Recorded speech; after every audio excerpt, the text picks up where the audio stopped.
I also spent a number of years working at Thomson Reuters. In fact, arrived at Thomson Reuters through the acquisition of a company called Complanet. And we were the founding fathers, if you like, of the GRC unit that then grew into financial and risk, which I guess has now kind of morphed into an £800 gorilla called Refinitiv. But certainly my experience at that time was informed by a lot of, I suppose, what I'd learned around regulation coming out of 7 years working at Citigroup. What I'm going to talk about today, though, is kind of what I've learned along the way, and hopefully kind of give you some indicators as to the sorts of things that you might want to think about in the spaces that you operate in. One of the benefits of having worked for multiple companies across multiple industries is you start to see common threads. You start to see the same patterns of behavior, the same trends in technology, the same trends in shifts in behavior of the people that consume those services. And there's one theme that runs through all of this, and I would say the space that you operate in is no different, and that is that we're in a world that is continually being disrupted, whether that's through new entrants in market, new ways that people do things, new ways that people don't want to do things but have to. And I'll talk about several of these things as I go through the materials today, but I think it's really important that you have a way to get your head around how to innovate and your head around how you deal with disruption, because it is the world that we now live in. So I'll start with a quote. I'm sure most of you have heard of Peter Drucker. One of the things which I've learned very repeatedly through my career is you can't just keep reinventing where you are. You've got to discard the old at some point. And it's a hard journey to take a company on, because especially if the industry's been around for a long time, and that's certainly true of the travel industry where I'm at the moment, and certainly true of the media industry, you realize that a lot of people don't want to make that change. They're quite comfortable in the way that things used to be. And I remember when I was at NBC, the number of people who harked back to the days when we all used to sit around, and if you're British, you remember the Generation Game. I'm sure there are other cultural references that you may also know, where you had maybe 3 generations of the family all sitting around. It was live because there was no other way of doing it, and there was no such thing as Netflix, there was certainly no such thing as an iPad, and we all just watched TV, and it was really simple, and everyone quite liked that.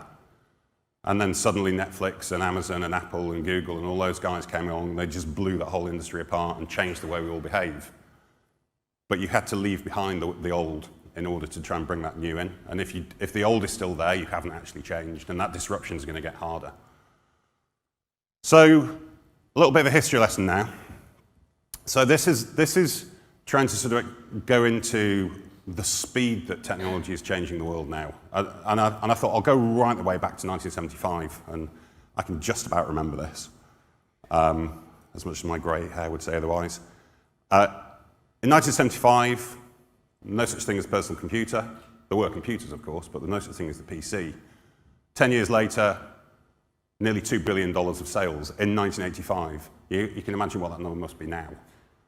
And it changed access to information in the home for the first time ever. Same happened with mobile phones. All the landline providers would go around saying, oh, you know, it's the death of the landline. It kind of ended up being that way. It was a slow death, but it changed our access to information again. It gave us access to voice in places that we couldn't used to do it. Portable music started with the Walkman, turned into the MP3 player, again, vinyl, having a little bit of a resurgence, as often these kind of Renaissance technologies tend to, but it's the speed that changed the way that consumers can consume information, in that case music. And then in video, the fact that we didn't have to watch live TV anymore, we could record it. That speed of change is not getting slower. If anything, it's getting really, really quick now. And that 10-year window is becoming 5 years, is becoming 2 years. And the reason why that's relevant to you is this is the world we all live in. And just because we go to work and we do a certain function doesn't change that we're still a human being in the world and we actually behave in a certain way. And I'll talk more about that in a few slides' time, but that speed is really important to really get your head around. So I'll kind of try and do a little bit of forward gazing now. This is a real eye chart for anyone that spent a late night last night, whether they can actually get their head around this statement. But what it's basically saying is that we're still learning and we're generating knowledge at a massively high growth rate. And we think we know a lot about this world that we're in at the moment. We don't, we really don't. And by 50 years' time, 95% of that knowledge will have been discovered, which I think is just a remarkable statistic because it just shows you that using technology, we begin to access information that we couldn't think of accessing before, or even creating new information. So that exponential growth continues no matter where you turn. This is an interesting one to do with storage. We're in a world now obviously populated by data, and we all use data for all sorts of different things. Going back to 1970, 100 megabytes of storage. Amazing to think that a computer would even survive with such little storage. 10 years later, 2.5 gigabytes, which is now kind of, I suppose, an entry level for a phone. 1995, 10 gig of storage. 10 years later, a terabyte of storage. And then this was invented. Does everyone know what that is?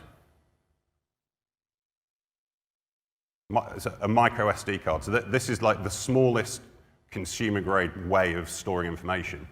It's almost like from Star Trek, I think, because you think how much information you can store in one of those. Well, here's an interesting thing. By 2030, one of those, whatever form it will be in by then, will have the amount of storage of 20,000 human brains.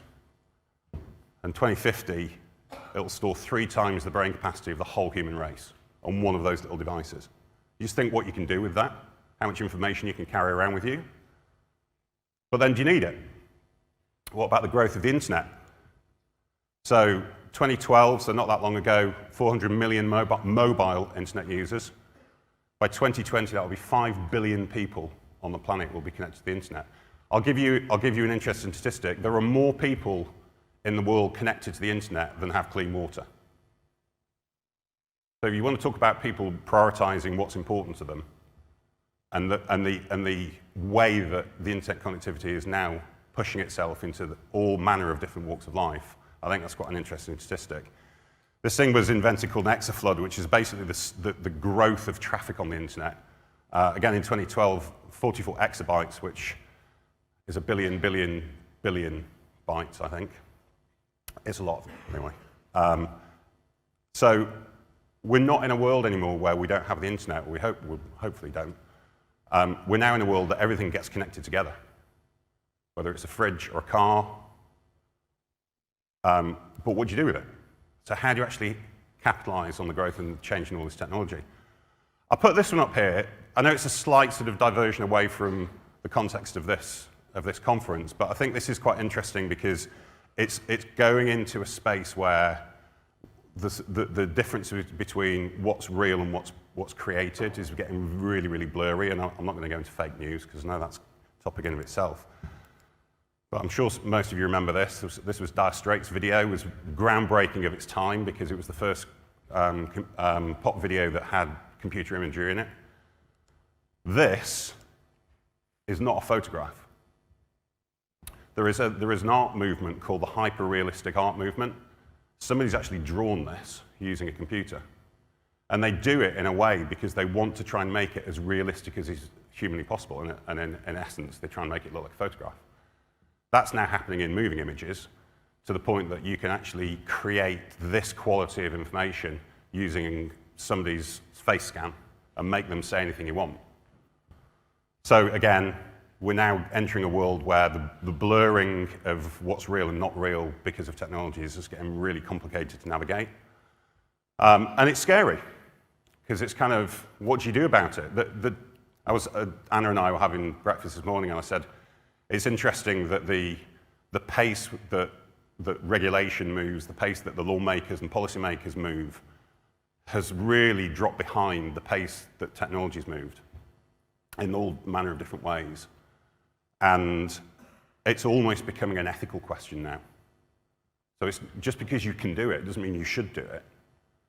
And where's that line drawn? Because it's going to be a while until policy catches up and says, you can't do it because society is going to prevent you doing it because that's the right thing to do. GDPR, I suppose, was an attempt to do that to a certain degree, but we do have to be aware that because this technological change is moving so quickly, that we need to be aware of what's around us and not just hope that regulation is going to be there to stop it or control it. So what I'll talk about now, these are trends which I've spent probably the past 8 years or so, both at NBC, to a little extent at Thomson Reuters, but certainly at NBC and definitely at CWT. And these are trends which, if you're not spending time looking at this or investing in it, you probably should be, because these really are going to change the nature of the way that business is done. I know that there was a speaker yesterday, I think, who was talking about artificial intelligence. I won't get into the definition of what's the difference between robotics, machine learning, and artificial intelligence. Safe to say that the use of computers to supplement the activities of human beings is getting more and more pervasive, both in terms of the way that line of business is run, the way that we use it to augment a set of services. But I'll give you a little bit of a sort of a reality check on this. If you get into the very pure side of artificial intelligence and you start looking at things like neural networks, which is the way that a brain works, the advances in true neural networks and the way that brains can be replicated has reached the level of a cockroach. So if you think that we're just at the point in time where we can actually replicate a human, we're not. We're a long, long, long way away from that. And anything that you see that mimics that is in the realm of machine learning. In other words, you're teaching a machine to do something rather than it learning how to do it itself. And it's a little bit of a blurred area, but that doesn't take away from the importance of this as a domain and something that you should be really aware of. Another one seems pretty obvious. Data is boundless now. Gone are the days when I was at Citigroup where you had a nice, lovely firewall that protected us all, and you could see that was the naughty outside world that nobody wants to talk to, and this is the safe inside world where all our data's nicely kept, and our data centers are all on premise. And suddenly cloud arrived, and all that got blown apart. I had a very interesting talk from a security specialist when I was at NBC, and he said, the best way to think about data protection these days is to think of it a bit like a castle. So you have the moat right around the outside of the castle, and what's outside the moat is just free for all. That's where the sort of crazy stuff goes on. As soon as you get inside the moat, it's slightly more protected.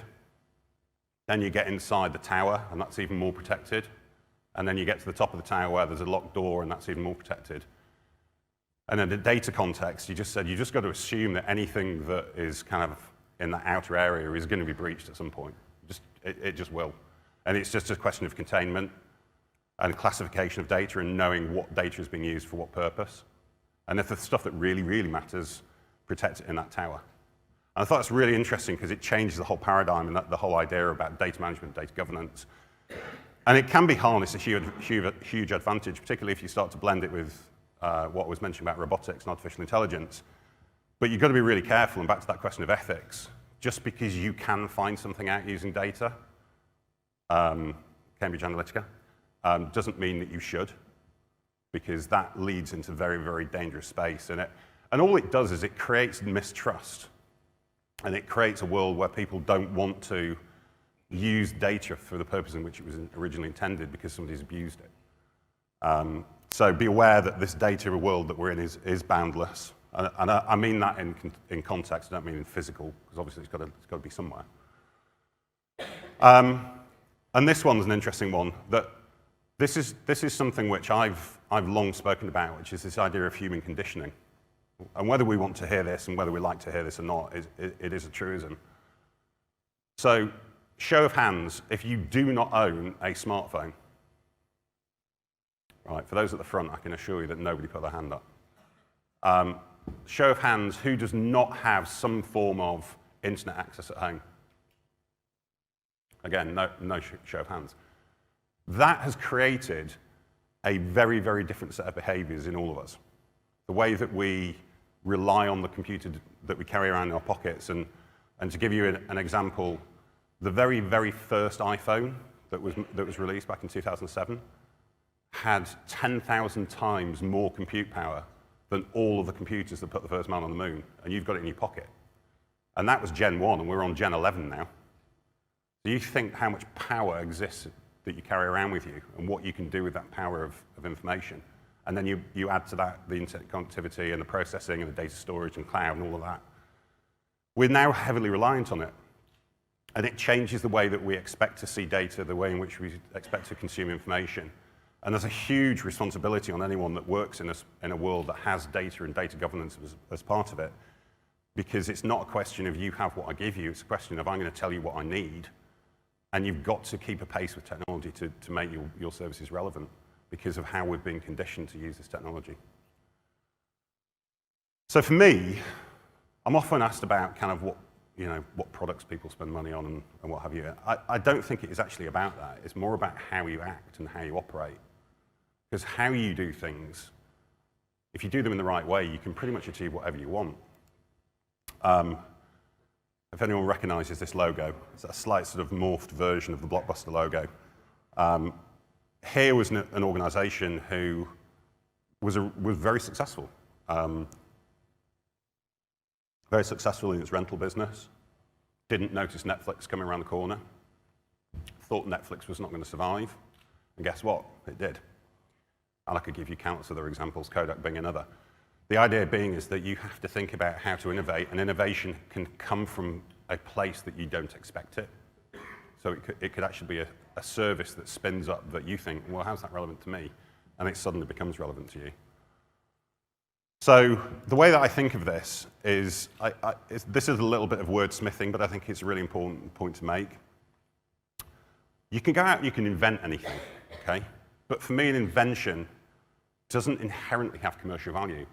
I could invent, I don't know, I could invent a vacuum cleaner that's got a torch on it. I'd invented it, probably no one's done it, but then why would you do it? What's the value of it, unless you want to hoover the carpet when it's dark?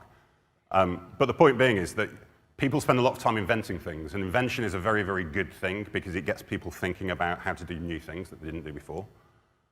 So it may have value in the future, and you need to have people inside an organization who are thinking about invention, not innovation, invention. We spend a lot of time organizationally talking about improvement and how we improve a business. And improvement does have commercial value. So if you improve a process, if you automate a process, it makes the business better. It makes your company better. So it does have some value, but it doesn't need to be innovative. Just because I automate something is not necessarily groundbreakingly amazing. But you should also think about improvement as a very common thread, continuously improving an organization, how you can use some of that technology to improve. But it still isn't innovation.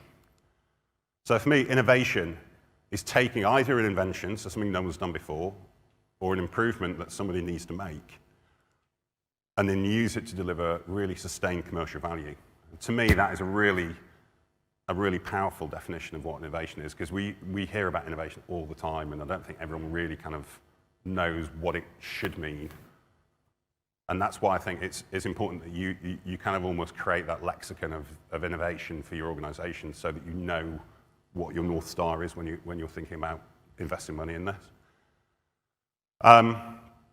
So just kind of finishing off and thinking about how you should deal with this. The first thing I'll say before I kind of talk about this slide is this isn't easy. I've just spent 3 and a bit years doing a pretty significant transformation of a sector I didn't have any knowledge of before, which was the corporate travel space. And I think I was largely successful because I kept remembering not to be a kind of travel person. I was trying to be a technologist. And it's very hard because many industries survive on long-tenured people, and they think that loyalty that is perpetuated inside organizations is the best and the most important thing. In the world of disrupting technology, it isn't. You need it, you do need knowledge, but you also need people who can just come and look at something from a completely different angle and say, why has that never been done before? Or why do we have to keep doing this? And those inputs tend to come from somewhere completely outside of the space that you're in. I'd certainly say it was true when I worked in banking. It was just like a revolving door of one finance professional after the next. And only just beginning to introduce the idea that you might bring somebody from outside in. And I think it's caught some traction from what I understand of the banking industry. Media is the same. Spent a long time with people who just move from one media company to the next. So the best way to understand that disruption, the best way to understand those technical changes is to bring expertise in who are unfiltered and allow them to explore how you might want to do things differently. Otherwise, to quote Henry Ford, who said, if I'd asked my customers what they want, they'd have asked for a faster horse, and he went out and built the car. If all you do is you look through the same lens you've always looked at things through, you'll just keep making your horses go faster, which is an improvement, accepted. It will never be transformational. And you can pretty much guarantee that somebody will come along at some point and invent the car. And if you don't know that that's going on, you'll get blown out of the market. So lean into new trends, and don't be afraid of failing, which I know is a bit of a dangerous word to use, but I've managed to be successful because I've found a way of failing very quickly and picking it back up again and starting again. And I won't get into the technical architecture that sits behind that, but there are lots of ways of doing that with relatively low risk now. This is an interesting one, especially since I've just spent the past half an hour talking about technical change and disruption, is you've got to also focus on the house you're in and the core business. The core business is your business. That's the thing which pays all the bills. So as much as you might want to get super excited about hyperrealistic art, just actually running the business is actually what's really important. So remember that you can't take your eye off doing that and be really good at it. And as I said previously, it's less about what the disruption is, because nobody saw the iPhone arriving, no one saw the iPad arriving or tablets, and what effect they've had on the world. And I couldn't give you any more of a crystal ball prediction on that than anyone else in this room could. I can give you probably some indications, but that's not really the point. It's more about how you organize your business so that when those disruptions happen, you can be ahead of it. And this one, nobody likes me saying, but I'll say it anyway. Understand digital natives. And I steered clear of using the word millennial, since I'm told these days they're in their 40s and have got kids. So I could use a different expression, what the Gen Zs are or whatever will replace that. But the point being is that these new entrants into the workforce come with a different set of expectations, a different set of behaviors. They question many of the norms that we grew up with, that our parents grew up with, our grandparents grew up with. The idea that nobody wants a mortgage anymore, it's too constraining, it locks you down. The idea that nobody wants to work for a company for more than 2 years because it's about experience. They have a very, very different way of looking at the world, largely driven by their access to technology, I will say. But they're the future CEOs. If this conference takes place in 20 years' time, the people sitting in this room will be those people. And they won't be talking about the same things. They will be looking at the world in a different way. So my advice is find out who they are and learn from what they think and how they act. And don't just dismiss it as being, oh, it's kids. Because those kids will become the CEOs of all of your companies at some point. Because generationally, that's the trajectory that we're going on. So thanks for your time. I know that I've kind of probed into lots of different areas here. I will give you one lasting thought, though, which is, as much as I've kind of put that word scary up on the screen, the amount of opportunity that is being presented now with what you can do with technology has never been greater. We live in a world where the speed that you can deliver new products into market and the technologies that are out there that allow you to do it is amazing. There's a whole world growing up around not even needing to code anymore. It's literally click, drag, drop, and you've developed something new. So don't be afraid of that change and that disruption. Just be aware of what it's doing and where it's coming from, and don't think it's bounded by the industry that you operate in, because it isn't. We're in a very small world now, and it could come from a place that you may never expect it to. So I'd just say a quick thanks, actually, to Anna for inviting me, and to Metrics team for hosting, and I'm glad I could step in at the last minute. Thank you.